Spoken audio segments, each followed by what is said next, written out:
Pagi, Apa Bu. kabar kalian hari ini? Kabar baik, Bu. Ini Ibu minta kesediaan dari satu orang untuk memimpin doa. Sebelum memulai pelajaran, Ibu mau memeriksa kehadiran adik-adik. Pada hari ini kita akan mempelajari tentang fluida dinamis. Nah, sebelum melanjutkan topik kita pada hari ini, Ibu mau memeriksa kembali ingatan kalian. Minggu lalu kita belajar tentang apa? Elastisitas, Bu. Ibu harap adik-adik juga sudah membaca, belajar terkait topik yang akan kita pelajari hari ini. Terus selain bahan ajar, Ibu juga sudah memberikan LKPD ya. Indikator yang ingin kita capai pada hari ini yaitu yang pertama, menjelaskan fluida ideal dan debit. Kemudian yang kedua, menjelaskan dan memformulasikan hukum Bernoulli dan asas kontinuitas. Kemudian menyebutkan contoh penggunaan hukum Bernoulli dan asas kontinuitas dalam kehidupan sehari-hari. Kemudian merancang dan membuat tiruan aplikasi hukum Bernoulli dan asas kontinuitas. Nah, pada hari ini kita akan menyaksikan sebuah video mengenai percobaan Bernoulli sederhana. Ini peta konsep topik yang akan kita pelajari hari ini. Fluida dinamis berdasar diri dari dua kata, yaitu fluida dan dinamis. Dari kata fluida yang berarti aliran, dan kemudian dinamis yang berarti berubah-ubah atau bergerak. Sehingga kita bisa memahami bahwa fluida dinamis merupakan fluida yang mengalir atau bergerak terhadap sekitarnya. Kita akan dibatasi pada fluida ideal, di mana fluida ideal yang memiliki ciri-ciri tidak kental juga memiliki ciri aliran laminar. Dalam kehidupan sehari-hari begitu banyak contoh fluida dinamis yang kita ketahui. Apakah ada yang bisa menyebutkan contoh-contoh fluida dinamis dalam kehidupan kita sehari-hari? Contoh yang saya ketahui itu air yang mengalir di sungai. Oke, baik. Tepat sekali ya. Salah satu contoh fluida dinamis itu atau fluida yang bergerak itu air yang mengalir di sungai. Kemudian contoh lain tuh udara yang kita hirup sehari-hari juga merupakan salah satu contoh dari fluida dinamis. Nah, jenis aliran fluida itu ada dua. Yang pertama turbulen, dan ini gambarnya. Jenis aliran yang kedua yaitu laminar. Kemudian kita akan masuk ke materi debit. Nah, debit merupakan jumlah volume fluida yang mengalir per satuan waktu. Adik-adik bisa bayangkan misalkan sebuah pipa yang dialiri oleh fluida. Pipa dengan panjang L, kemudian dengan volume air yang mengalir itu V, dengan luas penampang dari pipa tersebut A. Debit bisa dirumuskan dengan Q sama dengan V per T, di mana V sama dengan A kali L. L bisa dirumuskan dengan V kali T, sehingga Q sama dengan A kali V kali T per T. Rumus debit menjadi Q sama dengan A kali V, di mana Q di sini debit dengan A sama dengan luas permukaan dari pipa. Pipa di mana tempat fluida tersebut mengalir, dengan V merupakan kecepatan dari fluida tersebut. Selanjutnya kita akan masuk ke topik mengenai persamaan kontinuitas. Nah, adik-adik perhatikan di sini, di layar, di gambar di sini terdapat pipa, di mana pipa tersebut memiliki dua luas penampang yang berbeda. Adik-adik bisa perhatikan, di bagian A1 memiliki luas penampang yang lebih besar. Kemudian di A2-nya memiliki luas penampang yang lebih kecil. Pipa yang terdapat di layar di sini memiliki, untuk pipa yang pertama, memiliki panjang L, kemudian pipa L1, kemudian untuk pipa yang dengan luas yang kedua memiliki panjang L2. Dalam selang waktu delta T, fluida mengalir sejauh L sama dengan V1 dikali dengan delta T. Kemudian dalam selang waktu yang kedua juga, fluida mengalir sejauh L2 sama dengan V2 dikali dengan delta T. Sehingga massa fluida untuk delta M1 yang melalui penampang A1 dalam waktu delta T adalah delta M1 sama dengan rho kali V. Di mana adik-adik sendiri pasti tahu rumus dari V itu sama dengan V1 dikali dengan delta T, sehingga menjadi rho kali A1 kali dengan V1 dikali dengan delta T. Massa fluida untuk delta M yang ini untuk yang kedua adik-adik. Di sini ada salah pengetikan. Yang melalui penampang A2 dalam waktu delta T adalah delta M2 sama dengan rho kali V. Sehingga menjadi rho kali A2 dikali sini A2 dikali V2 dikali dengan delta T. Karena kita tadi Ibu sudah sebutkan di awal bahwa kita akan menggunakan fluida ideal, dibatasi pada fluida ideal, fluida yang kedua.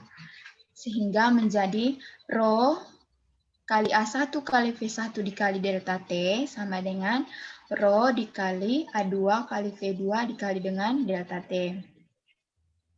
Karena massa jenisnya sama, karena fluida di sini yang kita gunakan adalah air yang punya massa jenis yang sama, maka persamaannya, kemudian delta T-nya juga di dalam selang waktu tertentunya juga sama, sehingga persamaannya menjadi persamaan kontinuitas menjadi A1 dikali V1 sama dengan A2 dikali V2. Persamaan debit konstannya menjadi Q1 sama dengan Q2 sama dengan Q3. Nah, pada fluida tak termanfaatkan, debit fluida di titik mana saja selalu konstan. Nah, ini merupakan salah satu contoh penerapan dari asas kontinuitas. Adik-adik mungkin pernah di rumahnya menyiram tanaman. Kemudian adik memencet pada ujung selang tersebut. Apa yang adik-adik lihat? Kelajuan aliran fluida berbanding terbalik dengan luas penampang yang dilaluinya. Seperti adik Abel jelaskan tadi bahwa kelajuan aliran fluida berbanding terbalik dengan luas penampang yang dilaluinya. Di mana tadi ketika adik-adik memencet salah satu di bagian ujung dari selang tersebut, dengan sendirinya luas penampangnya kan kecil, sehingga kelajuan aliran fluidanya menjadi besar. Ya, di sini juga kelajuan aliran fluida berbanding terbalik dengan kuadrat jarak jari-jari penampang atau diameter penampang. Sebelum Ibu mau melanjutkan ke topik mengenai hukum Bernoulli, sampai di sini dari debit, kemudian asas kontinuitas, apakah ada yang belum dimengerti? Adik-adik sudah paham? Oke, baik. Luar biasa. Ibu akan lanjutkan ke topik mengenai hukum Bernoulli. Bunyi hukum Bernoulli, maka semakin kecil tekanannya. Sebaliknya, semakin kecil kecepatan fluida, maka semakin besar tekanannya. Secara matematis, hukum Bernoulli ditulis dengan P1 tambah setengah rho 1 kali V1 kuadrat tambah rho kali G kali H1 sama dengan P2 ditambah setengah rho kali V2 kuadrat tambah rho kali G kali H2. Nah, kita lanjut ke penerapan dari hukum Bernoulli. Penerapan dari hukum Bernoulli dalam kehidupan kita sehari-hari itu sebenarnya sangat banyak. Misalnya alat penyemprot nyamuk, kemudian parfum yang adik-adik gunakan setiap hari. Ibu yakin adik-adik semua pasti menggunakan parfum. Betul sekali, Ibu. Oke. Itu merupakan salah satu contoh penerapan dari hukum Bernoulli atau asas kontinuitas dalam kehidupan kita sehari-hari. Dan contoh lain dari penerapan hukum Bernoulli itu sayap pesawat terbang, pada ini tabung pitot, kemudian pada teori Torricelli. Salah satu contoh penerapan dari hukum Bernoulli yang pertama yaitu alat penyemprot nyamuk. Nah, di sini Ibu sudah sediakan sebuah video yang menampilkan animasi dari alat penyemprot nyamuknya. Adik-adik diharapkan untuk konsentrasi dan memperhatikan videonya dengan baik. Nah, di sini adik-adik bisa lihat bahwa ketika pengisapnya ditekan, maka udara keluar cepat dari di ujung dari penyemprot tersebut. Berdasarkan hukum Bernoulli, di mana hukum Bernoulli yang berbunyi pada tempat yang kecepatannya besar, maka tekanannya kecil. Nah, di sini, di video ini adik-adik bisa lihat, ketika pengisapnya ditekan, maka tekanan, karena kecepatannya besar, maka tekanan di bagian ujung dari penyemprot ini kecil. Tekanan pada bagian atas dari penampung dari alat penyemprot ini tekanannya besar. Karena perbedaan tekanan tersebut sehingga air dari dalam tabung ini tersembur keluar.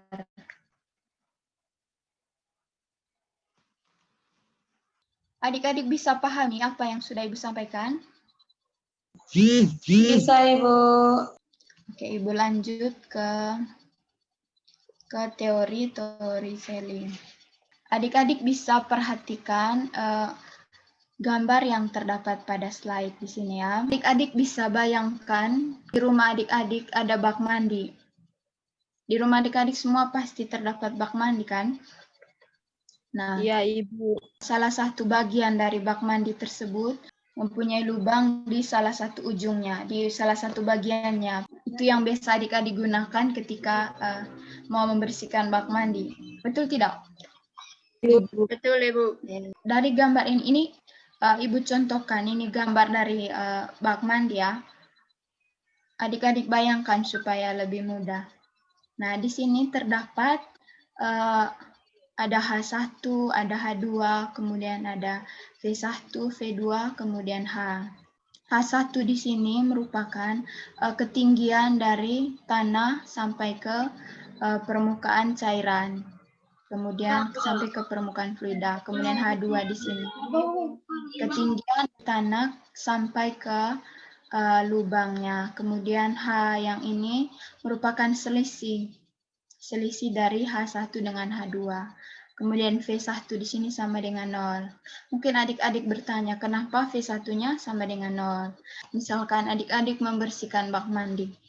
Nah, ketika penutup dari lubang yang di bagian bawah ujung dari bak mandi adik-adik buka, maka dengan sendirinya air akan turun perlahan. Turun perlahan dari air tersebut sangat kecil, kecepatannya sangat kecil, sehingga dianggap 0. Kecepatan aliran zat cair pada lubang sama dengan kecepatan benda yang jatuh bebas dari ketinggian yang sama. Di bahan ajar yang sudah Ibu bagikan, adik pasti semua sudah baca, itu ada persamaan yang menyatakan bahwa V sama dengan akar dari 2 kali G kali H. Itu merupakan persamaan dari teori Torricelli. Karena adik-adik semua tidak melakukan percobaan secara langsung, Ibu harap ini tidak akan mengurangi kreativitas dari adik-adik semua. Karena alat dan bahan yang kita gunakan di sini sederhana, nanti adik-adik juga bisa cobakan sendiri di rumah. Di sini terdapat sebuah botol yang sudah diberi lubang dengan jarak masing-masing 5 cm. Ketinggian 23 cm. Berikutnya ada selotip, bergaris, gunting, dan juga stopwatch. Kita akan Saya akan melepaskan dari lubang pertama. Jarak pancuran air adalah 24 cm. 1 menit 46 detik, air berhenti mengalir. Jadi, lubang dengan tinggi 5 cm memancurkan air sejauh 24 cm dan berhenti mengalir setelah 1 menit 46 detik. Pada lubang kedua, jarak pancuran air adalah 20 cm. Di lubang dengan tinggi 10 cm memancurkan air sejauh 20 cm dan berhenti mengalir setelah 1 menit 8 detik. Jarak pancuran air pada lubang ketiga adalah 15 cm. Memancurkan air sejauh 9 cm.